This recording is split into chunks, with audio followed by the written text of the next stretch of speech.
Assalamualaikum warahmatullahi wabarakatuh. Selamat datang di channel Cerita Alam Gaib. Dan untuk kisah yang akan saya bawakan kali ini, sebuah kisah yang dari Gunung Kemukus dengan judul Tetanggaku Digilir Dua Lelaki Tua. Sebelum kita lanjut ke ceritanya, tekan tombol like, subscribe, dan nyalakan lonceng notifikasinya, agar kalian tidak tertinggal cerita-cerita selanjutnya. Dan langsung saja kita mulai kisahnya. Konon pesugihan ini berawal dari kisah Pangeran Samudra, putra raja dari kerajaan Demak. Dia memiliki hubungan terlarang dengan ibu tirinya sendiri, yaitu Nyai Ontrowulan. Karena hubungan itu dianggap aib besar, keduanya melarikan diri dari istana. Dalam pelarian, mereka akhirnya tertangkap dan dibunuh di kawasan Gunung Kemukus. Sebelum meninggal, dipercaya mereka mengucapkan semacam pesan gaib atau sumpah. Dan dari situlah muncul keyakinan masyarakat bahwa siapapun yang ingin mendapatkan kekayaan instan dengan pesugihan harus meniru ritual yang dilakukan oleh Pangeran Samudra dan Nyai Ontrowulan, yaitu melakukan hubungan dengan pasangan yang bukan suami atau istri yang sah. Ritual ini biasanya dilakukan pada malam hari, terutama malam Jumat Pon dalam kalender Jawa. Dan konon harus diulang hingga 7 kali untuk mendapatkan hasil. Dan setelah melakukan hubungan badan, wajib mandi di sendang Ontrowulan agar berhasil. Dan jika ritual itu berhasil, biasanya akan diberitahu lewat mimpi. Dia berkunjung ke keraton dan bertemu dengan Pangeran Samudra dan Nyai Ontrowulan. Dan tidak semua orang percaya dengan praktek ini. Banyak yang menganggapnya hanya mitos atau penyimpangan dari ajaran budaya spiritual asli. Pemerintah Kabupaten Sragen bahkan pernah melakukan penertiban karena praktek ini dianggap meresahkan dan menyimpang. Secara budaya Jawa sendiri, banyak tokoh spiritual justru menolak praktek tersebut. Sebagian orang melihat kisah ini bukan sebagai ajaran, tapi sebagai cerita peringatan tentang hubungan terlarang, atau simbol bahwa keserakahan atau ingin dengan gaya instan bisa membawa seseorang pada jalan yang salah. Banyak yang hanya melakukan ini hanya untuk kesenangan, mencari kepuasan, atau sekedar ingin tahu tempat ritual dan apa saja yang dilakukan di sana. Tapi banyak juga yang percaya kalau ritual ini bisa mendatangkan kekayaan. Seperti tetangga saya yang rela digilir oleh 2 lelaki tua demi mendatangkan kekayaan. Pesugihan ini tanpa tumbal dan kekayaannya tidak datang sendiri, tapi tetap ada perantara, semisal berdagang atau berwira swasta. Dan jika berhasil, dagangannya akan laris dan usahanya akan lancar. Oke, tidak usah berlama-lama, kita mulai saja kisahnya. Orang-orang di kampung jarang memanggilku Joko. Sejak kecil, aku lebih dikenal dengan nama Jeke. Entah dari mana asalnya. Yang jelas, nama itu melekat begitu saja, seperti bau tanah setelah hujan. Temanku satu lagi, Agung, tak pernah dipanggil dengan nama aslinya juga. Semua orang mengenalnya sebagai Plentung. Katanya sih, waktu kecil dia sering nyemplung ke sungai cari ikan. Lalu kakinya kena gatal-gatal hingga bentol di mana-mana. Dari situ, orang kampung mulai memanggilnya Plentung. Aneh, tapi begitulah kampung kami. Nama bisa lahir dari hal kecil, lalu hidup selamanya. Kami tinggal di desa yang tak terlalu jauh dari Gunung Kemukus.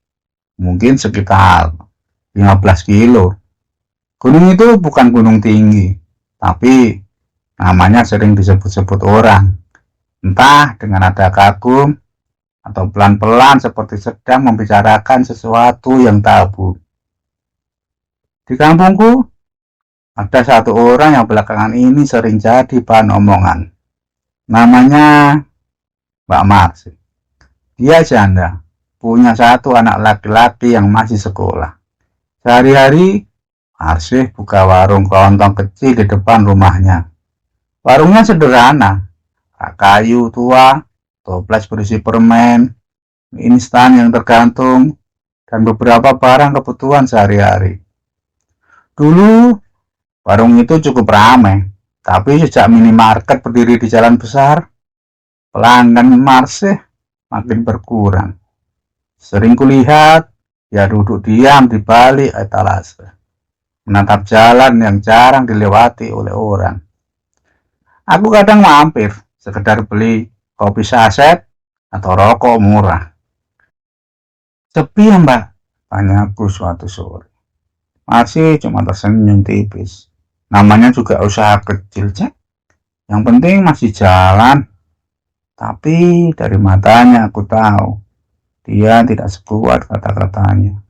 Malam itu, Plentung datang ke rumahku tanpa kabar. Jack, kamu pernah ke Kemukus belum? Katanya sambil santai. Aku menggeleng. Ngapain ke sana? Plentung tersenyum aneh. Lihat dunia lain sedikit lah, Jack. Aku tertawa kecil. Ngaco kamu. Terserah kamu percaya atau enggak, tapi di sana orang datang bukan cuma berziarah. Aku diam. Cara dia bicara tidak seperti biasanya. Lebih pelan, lebih serius. Aku mau ke sana malam Jumat nanti. Lanjutnya. Ikut? Ngapain? Penasaran aja. Katanya banyak yang datang bawa harapan. Tapi pulangnya bawa sesuatu yang lain. Kalimat terakhirnya bikin tengkukku meremang. Aku bukan orang yang percaya hal begituan, tapi entah kenapa rasa penasaran itu muncul pelan-pelan. Ya, lihat nanti, jawabku singkat. Plentung hanya mengangguk, lalu menyalakan rokoknya. Beberapa hari setelah itu, aku lewat depan warung Mbak Marsi. Mau beli rokok. Anehnya, warungnya tutup. Padahal masih sore. Biasanya dia jarang tutup, kecuali benar-benar ada keperluan. Aku berhenti sebentar, melihat ke dalam lewat kaca. Gelap. Lagi kemana ya Mbak Marsi? Tak lama, kulihat anaknya keluar dari dalam rumah. Lalu pergi tanpa banyak bicara. Wajahnya juga terlihat murung. Perasaan aneh mulai muncul. Malam Jumat pun akhirnya tiba. Aku berdiri di depan rumah. Dan aku sempat ragu. Angin malam terasa lebih dingin dari biasanya. Dan tak lama, Plentung datang dengan motornya. Jack, jadi ikut enggak? Katanya. Aku menarik napas panjang. Entah kenapa, langkahku terasa berat. Tapi rasa penasaran lebih kuat. Aku naik motor. Perjalanan menuju Gunung Kemukus terasa sunyi.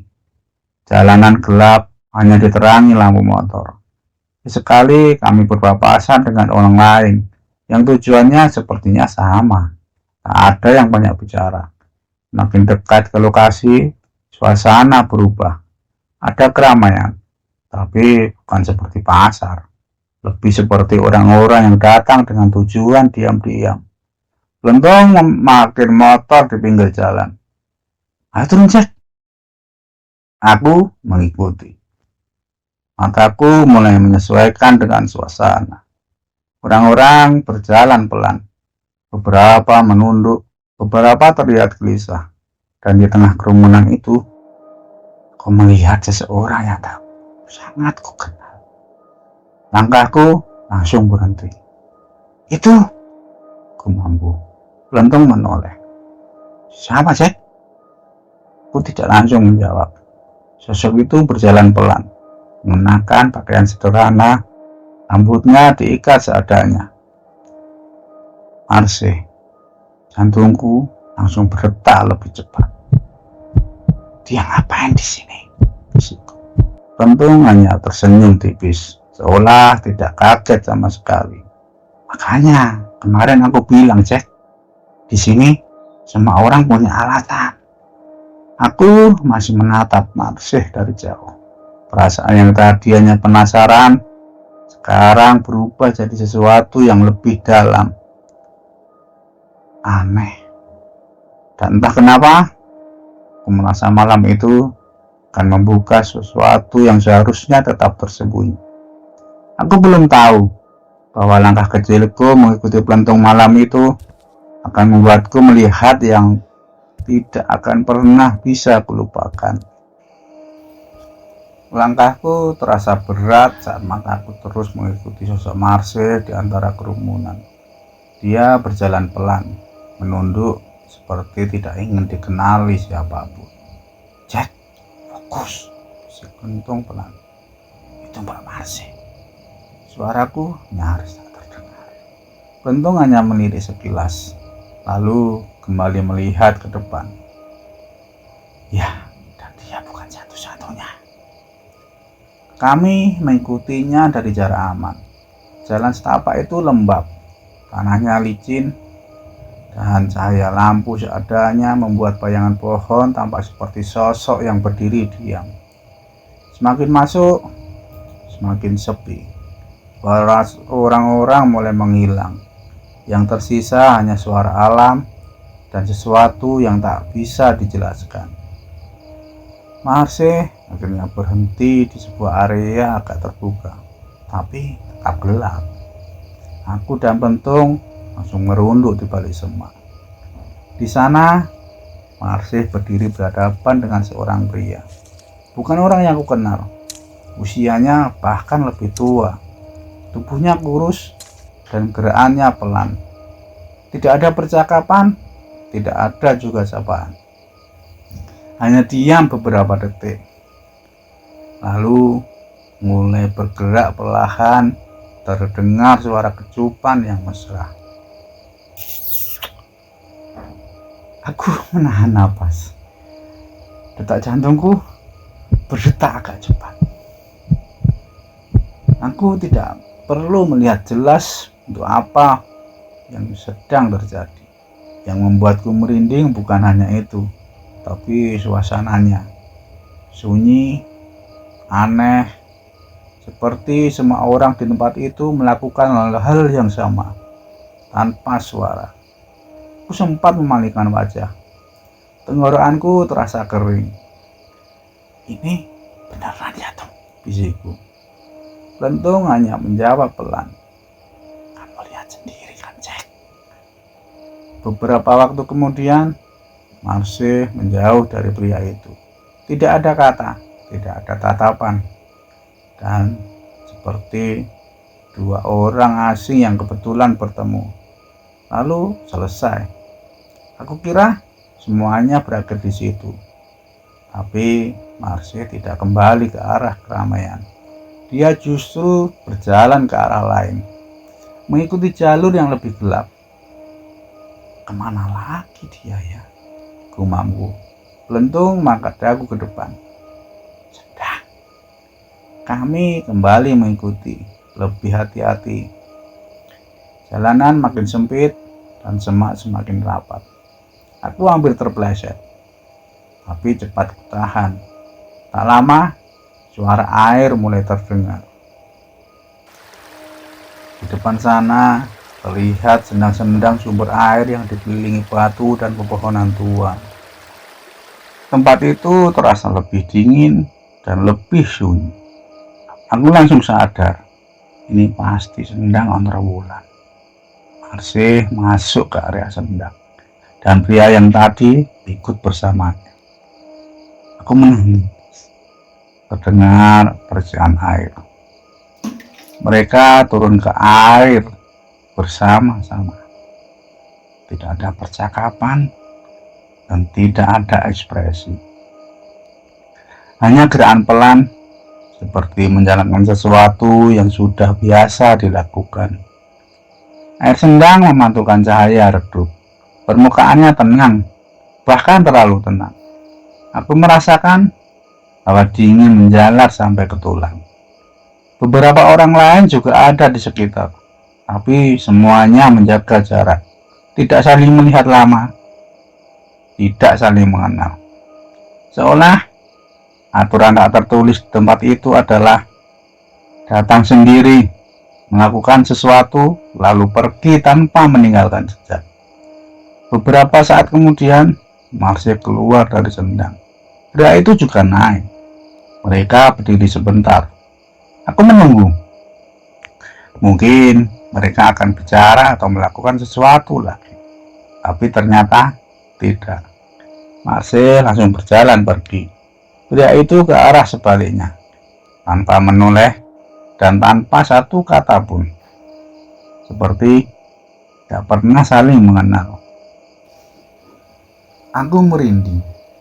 Kayak bukan manusia biasa, bisikku. Lentung diam. Wajahnya serius sekarang. Kami masih bersembunyi saat Marcel semakin jauh. Aku hendak berdiri. Tiba-tiba terdengar bisikan halus di leherku. Aku langsung membeku. Tom. Suaraku bergetar. Dengar enggak? Lentung tidak menjawab, tapi matanya bergerak cepat, menyapu sekitar. Iya, katanya pelan. Angin tiba-tiba berhenti. Aku perlahan menoleh ke arah sendang. Airnya yang tadi tenang, sekarang beriak pelan. Padahal tidak ada siapapun di dalamnya. Aku menelan ludah. Dan di permukaan air itu, aku seperti melihat bayangan. Bukan bayangan Marcel, bukan bayangan pria yang tadi, tapi sesuatu yang berdiri, diam di tengah sendang. Aku berkedip. Bayangan itu hilang. Jack, ayo kita pergi, bisik Lentung dengan tegas. Aku tidak membantah. Kami mundur perlahan dari semak-semak. Tapi sebelum benar-benar pergi, aku sempat menoleh sekali lagi ke arah sendang. Dan entah kenapa, aku merasa sejak tadi bukan hanya kami yang mengintip, tapi ada sesuatu yang juga mengintip kami. Langkahku terasa tidak ringan saat aku dan Lentung menjauh dari area sendang. Meski sudah keluar dari tempat itu, perasaan diawasi justru makin kuat. Seperti ada yang ikut berjalan tanpa suara di belakang kami. Cepet Jack, bisik Lentung. Aku mengangguk, tapi mataku masih sempat menoleh ke belakang. Gelap dan kosong. Namun perasaan itu tidak hilang. Kami hampir sampai ke jalur utama saat Lentung tiba-tiba berhenti. Kenapa? Tanyaku pelan. Lentung tidak langsung menjawab. Dia mengangkat tangan, memberi isyarat agar aku diam. Shh. Lihat, bisiknya. Aku mengikuti arah pandangnya. Di kejauhan, di jalur yang lebih dalam lagi yang tadi tidak kami lewati, aku melihat sosok berjalan pelan. Perempuan, langkahnya berat, tapi terasa dipaksa terus maju. Dadaku langsung berdebar. Itu, suaraku mengecik. Pak Marcel lagi? Lentung mengangguk pelan. Dia belum selesai. Aku merasakan tenggorokanku kering. Maksudmu? Ritualnya gak cuma sekali. Kami kembali merunduk, masuk ke semak-semak lain yang lebih rapat. Aku mulai ragu. Tom, cukup kali ya, ayo udahan aja. Dia menoleh dengan cepat. Sekarang malah berhenti. Kamu sendiri yang penasaran kan, Jack? Aku diam. Memang benar. Dan rasa penasaran itu sekarang berubah jadi sesuatu yang lebih dalam. Takut, tapi tetap ingin tahu. Marsi berhenti di tempat yang lebih sepi dari sebelumnya. Tidak ada pasangan lain di sekitar, hanya dia dan kegelapan. Tak lama, dari arah berlawanan muncul seorang pria, lebih tinggi, tubuhnya besar, wajahnya tidak terlihat jelas, hanya siluet. Aku menahan napas. Mereka berdiri berhadapan, sama seperti sebelumnya, tanpa kata dan tanpa sapaan. Hanya diam selama beberapa detik, lalu mulai bergerak perlahan. Terdengar suara ciuman, dan selang beberapa menit terdengar suara tepuk tangan. Tidak usah saya jelaskan kenapa malam-malam ada suara tepuk tangan. Kalian pasti sudah tahu. Aku tidak berani melihat terlalu jelas kali ini. Bukan karena malu, tapi karena suasananya berbeda. Lebih berat, seperti ada sesuatu yang ikut menyaksikan bersama kami. Detak jantung kami semakin cepat. Aku merasakan dingin menjala dari tengkuk ke punggung. Tong, tong, bisikku. Dia tidak menjawab. Matanya fokus ke depan, tapi wajahnya tegang. Beberapa saat kemudian, semuanya selesai. Marsi mundur pelan. Pria itu juga. Tidak ada interaksi, tidak ada penutup. Seperti dua orang asing yang hanya dipertemukan oleh satu keharusan. Dan anehnya, kali ini Marsi terlihat lebih lelah. Langkahnya sedikit goyah dan agak sempoyongan. Tapi dia tetap berjalan menuju arah yang sama seperti sebelumnya, yaitu sendang. Dan kami kembali mengikutinya. Aku merasa ini sudah terlalu jauh, tapi kakiku tetap berjalan. Seolah ada yang menarikku untuk terus melihat sampai akhir. Suara air mulai terdengar lagi. Kami sampai di area sendang Ontrowulan. Masih turun ke dalam air dan pria itu ikut bersamanya. Air sendang tampak lebih gelap sekarang. Pantulannya tidak lagi jernih seperti sebelumnya. Mereka berada di sana dalam diam, membersihkan diri, seperti menghapus sesuatu, atau justru mengikat sesuatu yang tak terlihat. Aku merinding. Sekeliling sendang, suasana benar-benar sunyi. Tidak ada orang lain sekarang, hanya mereka dan kami. Atau mungkin bukan hanya kami. Tiba-tiba air beriak sendiri. Aku menekan.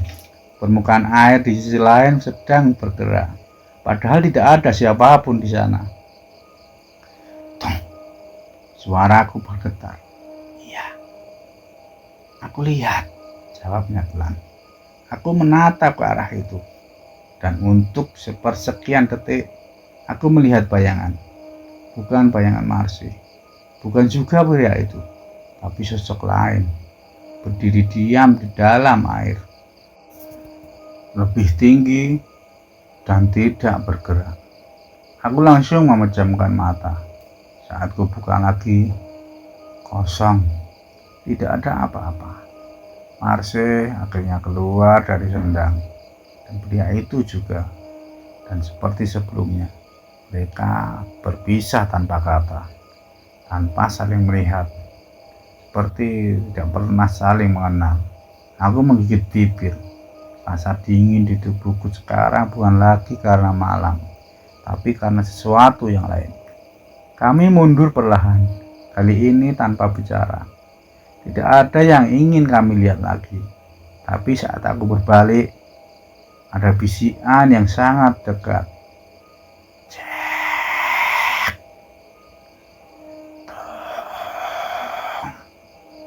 Aku langsung menoleh cepat. Tapi tidak ada siapa-siapa. Tapi aku yakin suara itu bukan dari pelentung dan bukan dari manusia. Aku menatap pelentung, Dia juga menatapku. Wajahnya pucat. "Kamu dengar?" tanyaku. Dia mengangguk pelan. "Iya, dan itu tadi bukan cuma sekali." Aku menelan ludah.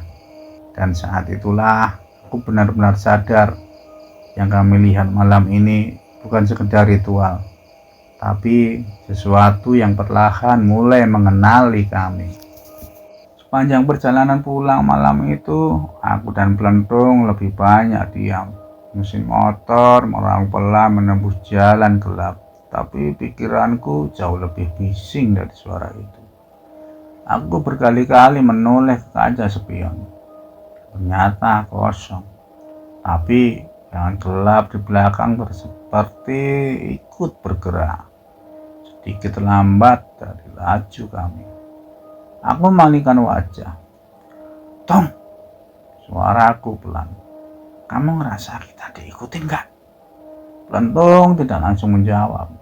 Beberapa detik, hanya suara angin yang menghantam wajah kamu. "Bukan diikutin," katanya akhirnya. "Lebih kayak ditandai." Aku diam. Kata itu lebih menakutkan dari apapun. Hari berikutnya, gangguan mulai terasa lebih jelas. Pagi hari harusnya terasa biasa. Matahari naik, orang-orang mulai beraktivitas. Tapi bagiku, semua terasa sedikit berbeda. Lebih sunyi dan lebih berat. Saat aku keluar rumah, tiba-tiba ada suara benda terjatuh. Sebuah ember di samping rumahku terguling sendiri.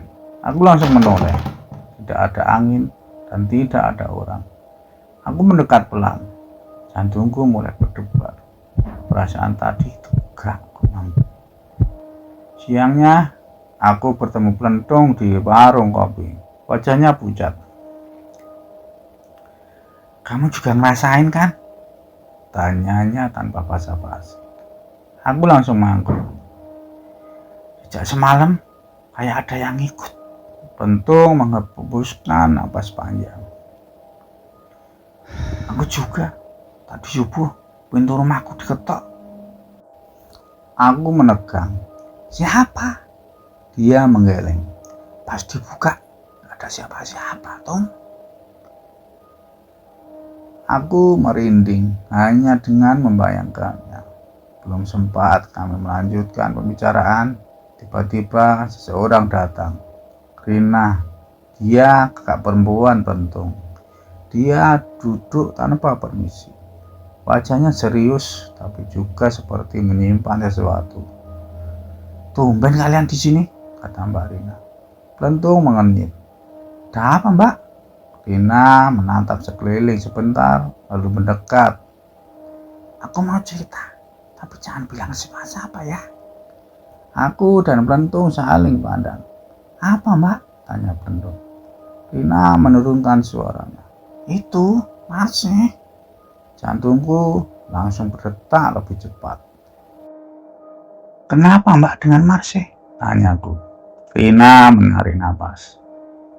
"Dia kemarin cerita ke ibu-ibu waktu kumpulan RW di Balai Duku." "Cerita apa, Mbak?" Pelentung mulai serius. Rina terlihat ragu sebentar, lalu melanjutkan. "Katanya dia mimpi." Aku langsung teringat malam itu. Sendang dan bayangan, dan suasana yang tidak normal. "Mimpi apa?" tanyaku pelan. Rina menatap kami satu persatu. Dia bilang dia dibawa ke sebuah keraton. Aku langsung menelan ludah. "Keraton?" ulangku. Rina mengangguk. "Iya, katanya tempatnya besar, megah, tapi aneh, sepi, kayak bukan dunia biasa." Pelentung mulai menyondongkan badan. "Terus?" Rina melanjutkan dengan suara lebih pelan. "Di dalam sana, dia ketemu raja sama itu. Punya Tuhan. Oh, si cantik." Aku merasakan hawa dingin menjalar di punggungku. Raja dan Ratu, bisikku. Iya, kata Rina. Dan katanya dia disambut kayak tamu penting. Aku langsung merinding. Dia bilang apa lagi, Mbak? Tanya Plentung dengan cepat. Rina menggeleng pelan. Awalnya dia cuma cerita biasa, tapi kayaknya dia nggak sadar kalau omongannya mulai aneh. Contohnya? Tanyaku. Rina menarik napas dalam. Dia bilang, aku dipilih. Aku dan Plentung langsung diam. Suasana tiba-tiba terasa berat. Dipilih buat apa, Mbak? Tanya Plentung. Rina menggeleng. Itu dia nggak jelasin. Tapi katanya setelah itu dia bangun dan sejak itu usahanya mulai rame. Aku langsung teringat warung Marsi. Tiba-tiba penuh pembeli. Memang tidak masuk akal. Aku menatap Plentung. Berarti yang kita lihat kemarin, suaraku pelan. Plentung menyambung. Berhasil.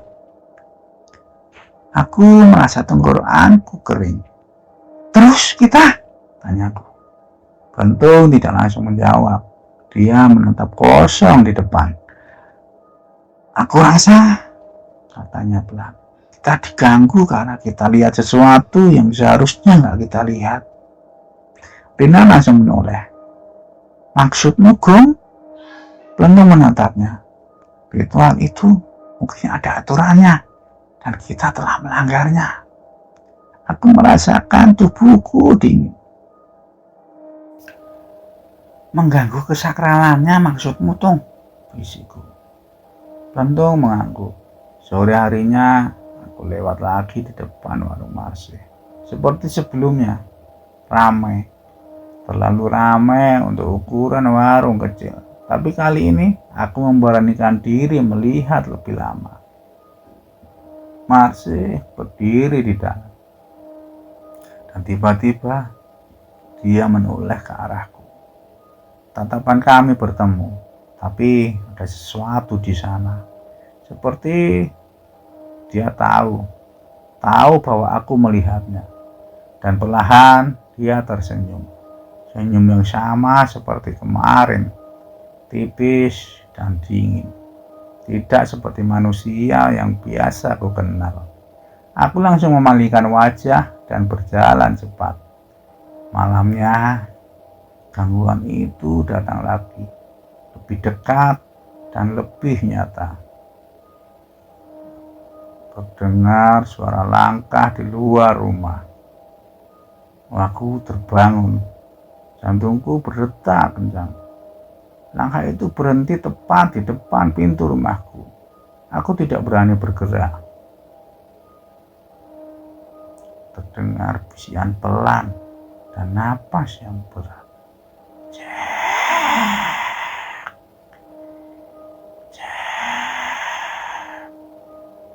Aku langsung menutup telinga. Tapi suara itu tidak hilang. Justru terasa semakin dekat. Seperti bukan dari luar, tapi dari dalam kepalaku sendiri.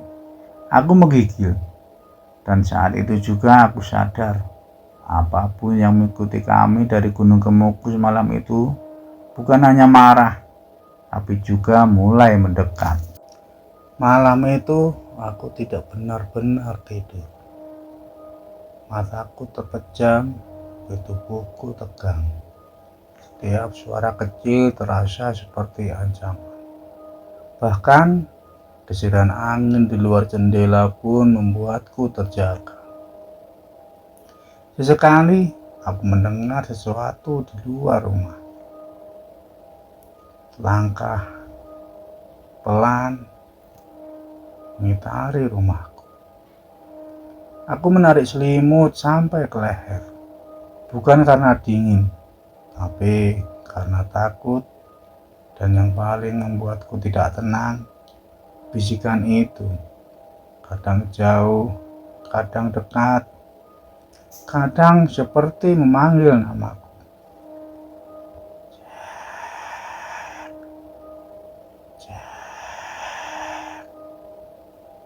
Aku menutup telinga, tapi tetap terdengar. Seperti berasal dari dalam kepalaku sendiri. Pagi harinya, aku langsung mencari Pelentung. Dia sudah duduk di depan rumahnya. Wajahnya jauh lebih pucat dari biasanya. "Kamu juga nggak tidur, Trong?" kataku.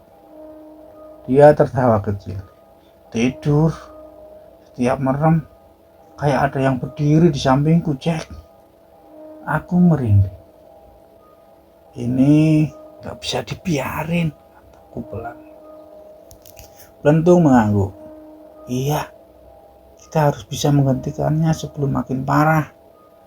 Hari itu kami mencoba cari cara. Bukan ke orang pintar, bukan juga ke dukun, tapi ke tempat yang lebih sederhana. Tempat itu yaitu masjid. Sejak hari itu, aku dan Pelentung mulai berubah. Kami jadi rajin sholat. Bahkan yang sebelumnya sering kami lewatkan, sekarang tidak pernah kami tinggalkan. Terdengar suara azan dan kami pun sholat. Saat pertama kali aku berdiri di saf, rasanya aneh. Seperti ada beban yang perlahan dilepas dari pundakku. Pelentung juga begitu. Wajahnya masih tegang, tapi ada ketenangan yang mulai terlihat. Malam pertama kami memutuskan untuk tidur di masjid. Karena tidur di rumah malah makin parah, kata Pelentung. Aku setuju. Masjid terasa lebih aman, lebih terang, dan lebih hidup. Kami tidur beralaskan sajadah. Awalnya aku masih takut. Tiap suara kecil membuatku terbangun. Tapi malam itu tidak ada bisikan dan tidak ada langkah. Hanya suara kipas dan napas kami sendiri. Hari kedua, hari ketiga, dan hingga seminggu kami tetap melakukan hal yang sama. Sholat berjamaah dan mengaji setelah maghrib. Dan juga tidur di masjid. Aku mulai merasakan perubahan. Gangguan itu perlahan berkurang. Tidak ada lagi bayangan di jendela, tidak ada lagi kutukan di pintu, tidak ada lagi bisikan di telinga. Pelentung juga merasakan hal yang sama. Kayaknya udah mulai hilang, katanya suatu malam. Aku mengangguk. Untuk pertama kalinya sejak malam di Gunung Kemukus itu, aku bisa tidur dengan tenang. 1 minggu berlalu. Kami akhirnya memberanikan diri kembali tidur di rumah masing-masing. Dan malam itu keadaan sunyi sekali. Tapi bukan sunyi yang menakutkan, sunyi yang normal. Aku menarik napas panjang. Akhirnya selesai. Namun tidak semua hal kembali seperti semula. Marse justru semakin berubah. Warungnya semakin tidak pernah sepi. Bahkan sejak pagi buta, tidak ada orang datang. Yang membuatku merinding bukan hanya itu, tapi baunya. Setiap kali aku lewat, tercium aroma bunga melati yang sangat kuat. Padahal tidak ada bunga di sekitar warungnya. Aku pernah berhenti sebentar di depan, mencoba memastikan. Dan benar saja, bau itu keluar dari dalam warung. Aneh, tapi nyata. Beberapa bulan kemudian, perubahan itu semakin jelas. Warung kecil itu diperbesar, dindingnya direnovasi, rak-raknya diganti baru, dan barangnya makin lengkap. Orang-orang bahkan mulai datang dari desa lain. Masih tidak lagi hanya punya warung kecil. Dia mulai membuka cabang, toko kulaan, lebih besar dan lebih ramai. Dan juga lebih tidak masuk akal. Aku dan Pelentung pernah berdiri di seberang jalan. melihat tokonya yang baru. Cepet banget ya berhasilnya, gumamku. Pelentung mengangguk pelan. Hasilnya besar. Aku tidak menjawab, karena di balik semua itu, aku tahu apa yang pernah kulihat dan apa yang mungkin masih mengikuti aku. Saat itu, Marsih keluar dari tokonya. Dia berdiri di depan, melihat ke arah jalan, lalu perlahan matanya mengarah ke kami. Tatapan itu sama, kosong tapi dalam. Seperti menyimpan sesuatu yang tidak bisa dijelaskan. Dan sekali lagi, dia tersenyum, tipis dan dingin. Aku langsung memalingkan wajah. Dah, pulang aja yuk tuh, kataku dengan pelan. Pelentung tidak menjawab. Dalam perjalanan pulang, aku hanya bisa diam.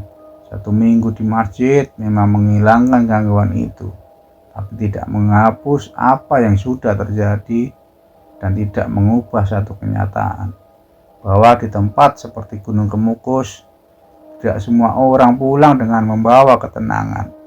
Ada yang pulang membawa sesuatu, dan ada juga yang pulang dengan meninggalkan sebagian dirinya di sana.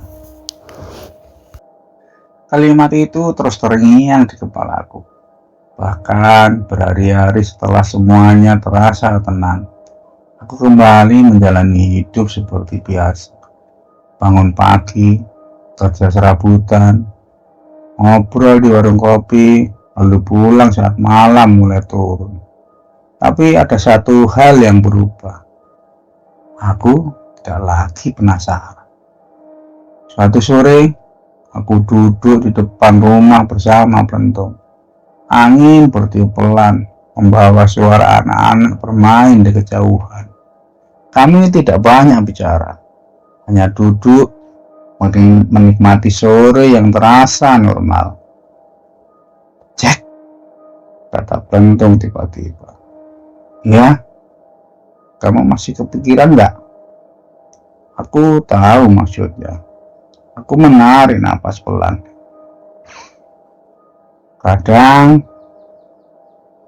jawabku jujur. Tapi sekarang aku nggak pengen tahu lagi. Pelentung mengangguk. Sama. Kami terdiam lagi. Dan untuk pertama kalinya, diam itu tidak terasa menekan. Dan Kakang Marsih, aku masih sering melihatnya. Warungnya, atau sekarang lebih pantas disebut toko, selalu ramai, bahkan jauh lebih besar dari sebelumnya. Barangnya lengkap, orang-orang datang silih berganti. Kadang aku mencium bau itu lagi, aroma melati, halus tapi jelas. Setiap kali itu terjadi, aku hanya lewat tanpa berhenti, tidak lagi mencoba mencari tahu, tidak lagi ingin mengerti. Beberapa orang kampung masih suka membicarakannya di pos ronda, di warung kopi, bahkan saat kumpulan warga. Cepet banget ya rezekinya. Kayaknya ada yang gak beres, atau memang lagi beruntung aja. Aku hanya mendengar, tidak ikut menanggapi. Pelentung juga sama. Kami seperti punya kesepakatan diam, tidak membahas, tidak mencampuri. Suatu malam, setelah salat Isya di masjid, duduk sendiri di teras.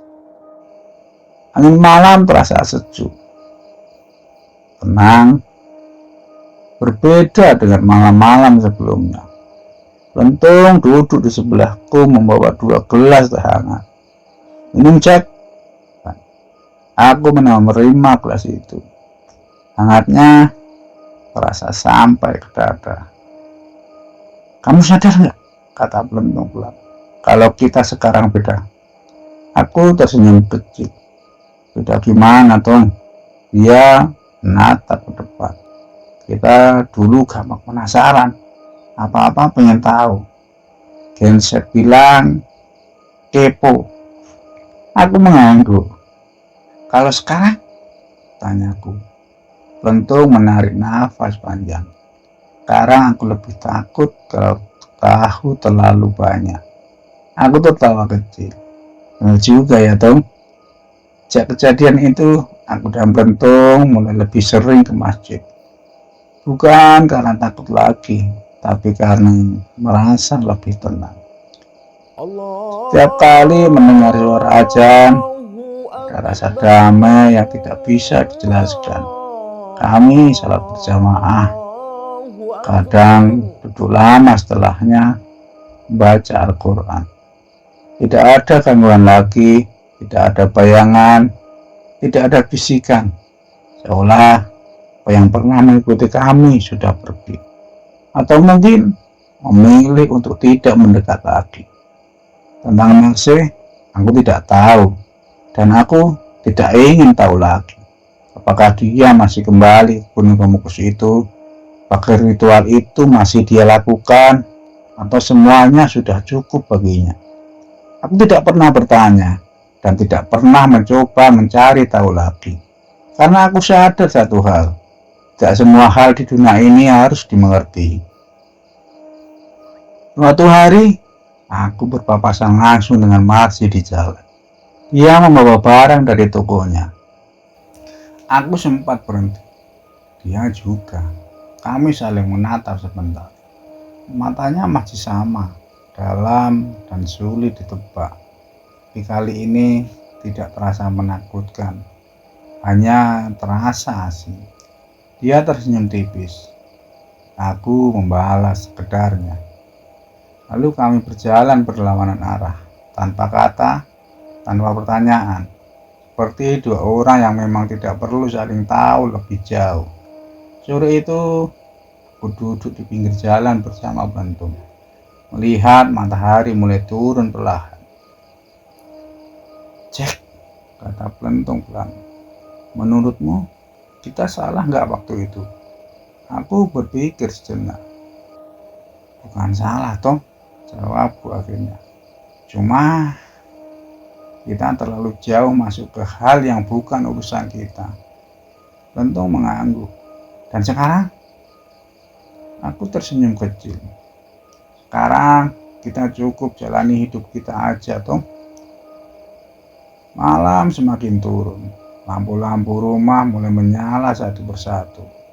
Aku berdiri, menepuk bau Plentung. Ayo, ke masjid, kataku. Dia langsung bangkit. Kami berjalan berdampingan, sederhana dan tenang. Dan di saat itu, aku mengerti. Rezeki tidak selalu harus dikejar dengan jalan yang cepat. Kadang cukup dengan langkah pelan, tapi pasti. Dan yang paling penting, tenang. Karena pada akhirnya, bukan soal berapa banyak yang kita punya, tapi seberapa damai kita menjalaninya.